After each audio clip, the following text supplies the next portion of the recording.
Nag-i-email na ba sa iyo about sponsored ads? Or sinasabi nilang babayaran nila yung ang iyong Facebook page para gagawing sponsored ads?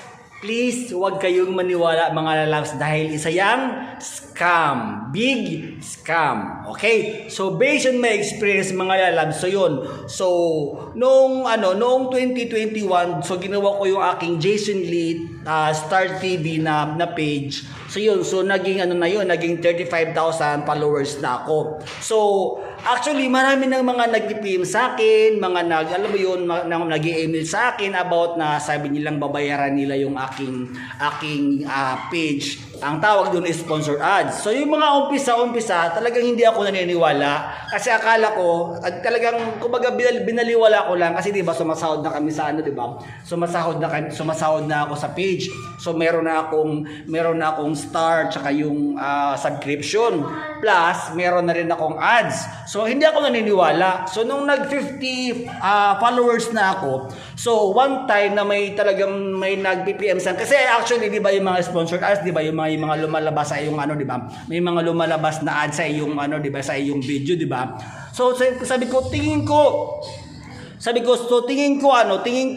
legit to kasi 'di ba may mga maraming lumalabas na ads sa mo 'di ba, sa channel mo 'di ba? So yun, so actually one day may nag-i-email sa akin na sabi babayaran daw nila yung aking channel, tapos alam mo yun, ang tawag doon is sponsor ads. So, pinatulan ko mga lalab. So, please beware kayo, mag-ingat kayo. Huwag kayong mga maniniwala sa scam na yan dahil isa yang malaking scam. Yung mga nag-PM sa inyo na babayaran nila yung page nyo na may lumalabas na ads, yon tapos gagawin nilang mano-mano, wag na kayo maniniwala mga labs dahil ihahack lang nila ang iyong page. Ayun, so once again, kung may mga nag-PM sa inyo na regarding na babayaran nila yung channel mo, na ang tawag dyan is sponsored ad, tapos halimbawa kukunin nila yung information mo, ayun, ginawa ko yan. So based on my experience talaga, sobrang talagang na bad trip talaga ako dahil naniwala ako at yun, nahack yung aking account talaga. So until now talaga hindi ko pa rin na-recover yung aking page dahil syempre nakuha na nga nila yung yung pin ko eh. So halimbawa, may mga magpipin sa inyo na babayaran kayo. Actually, ang laki ng inalok sa akin eh. That's 10,000 US ang sa akin. 10,000 is all about kulang half million yun. So yun, so unang-una naniwala talaga ako kasi syempre alam ko malaki na yung followers ko eh.